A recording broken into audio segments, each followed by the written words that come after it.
Title: We Were Meant to Die Young. Once, in a quiet village nestled between rolling green hills, there lived a young boy named Eli. The village was small, with cobbled streets and houses made of warm brown stone. Every evening the children would gather in the square to play, and the elders would sit on wooden benches, telling stories beneath the setting sun. But Eli was different from the other children. While they laughed and ran, he often sat alone, staring at the horizon as if waiting for something. The villagers whispered about him. Some said he was touched by the spirits. Others believed he carried a sadness too heavy for his young heart.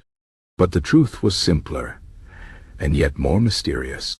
Eli knew something no one else did. He knew he was meant to die young. It wasn't a fear that haunted him. It wasn't a curse. It was just a quiet certainty, like knowing the sun would rise or the river would flow. He had known it since he was very small, in the way some children know they will be artists or adventurers. And so, while the other children dreamed of growing old, Eli lived every day as if it were his last.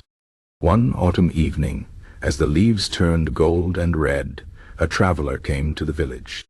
He was a storyteller, wrapped in a cloak of faded blue, his face lined with years of wandering. The villagers gathered to hear his tales, and among them was Eli, sitting at the very front, his eyes fixed on the stranger.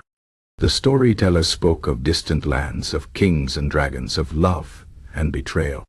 But then, as the fire crackled low, he told a different kind of story, one about those who were never meant to grow old. There are souls, he said, who burn too brightly for this world.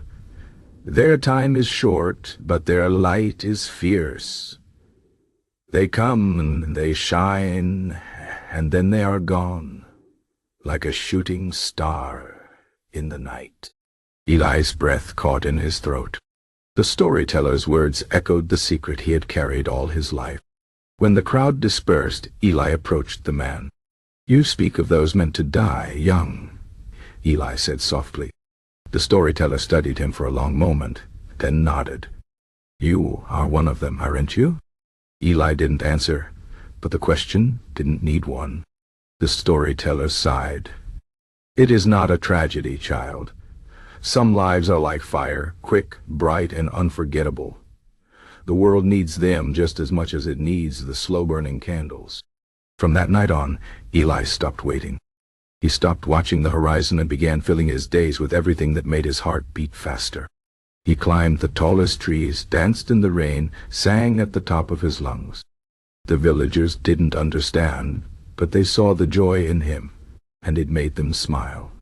One winter, when the first snow blanketed the village, Eli fell ill. The healer came, but she shook her head sadly.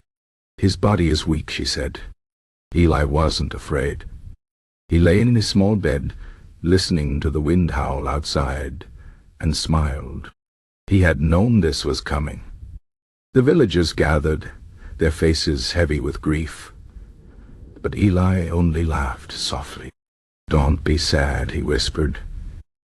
"I was never meant to grow old." That night, as the stars glittered cold and bright above the village, Eli closed his eyes for the last time. And though his life had been short, it had been full, brighter than 100 long years could ever be. The villagers buried him beneath the oldest tree in the square, where the children still played and the elders still told their stories.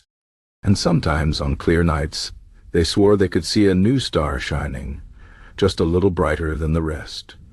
A soul too fierce for this world, but never forgotten. The end.